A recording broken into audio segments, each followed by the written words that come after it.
কখনো শরীরকে একটু ইম্পর্টেন্স দিতে হয়। আজকে ডিনারে আমি বানিয়েছিলাম খুব সহজ আর একটা হেলদি ডিনার, বলতে পারো একটা চানার কাটলেট। তো প্রথমে কাবলি ছোলা আর সাধারণ ছোলাকে আমি আগের দিন রাতেই ভিজিয়ে রেখেছিলাম। তারপর সেগুলোকে মিক্সিতে ভালো করে একটা পেস্ট বানিয়ে নিয়েছি। তারপর ওই পেস্টের সঙ্গে বেসন, স্বাদ মতো নুন, সামান্য ভাজা মশলা, কুচি করে কাটা পেঁয়াজ আর কাঁচা লঙ্কা দিয়ে সব কিছুই ভালোভাবে মেখে নিলাম। মাখা হয়ে গেলে 4টে গোল গোল কাটলেটের মতো শেপ দিয়ে নিয়েছি। তারপর ননস্টিক প্যানে হালকা অয়েল ব্রাশ করে খুব কম তেলেই দুপাশটা সুন্দর করে গোল্ডেন ব্রাউন করে ভেজে নিয়েছি।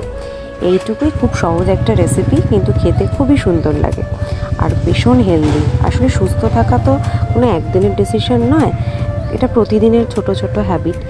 সব সময় মন যা চায় তা নয়, কখনো কখনো শরীরের প্রয়োজনটাও ভাবতে হয়। তাই রোজ ডায়েট চার্ট ফলো না করলেও মাঝে মধ্যে এমন সহজ আর পুষ্টিকর খাবার রাখার চেষ্টা করি। ছোট ছোট এই অভ্যেসগুলোই ধীরে ধীরে একটা ভালো রুটিন কিন্তু তৈরি করে, আর সেই রুটিনই দীর্ঘদিন সুস্থ থাকতে সাহায্য করে। আশা করি তোমাদেরও ভালো লাগবে। আবার দেখা হবে নতুন একটা ভিডিওতে। ততদিন সবাই ভালো থেকো, সুস্থ থেকো আর নিজের যত্ন নিও। আর হ্যাঁ, এই ডিনারটা আমার বেশ ভালো লেগেছে, সহজ আর হেলদি, পেট ভরে খাওয়াই হলো। তোমরাও চেষ্টা করো খাওয়ার, আশা করি ভালো লাগবে। খুব ঝাল লেগে গেছিলো লাস্টে আসলে।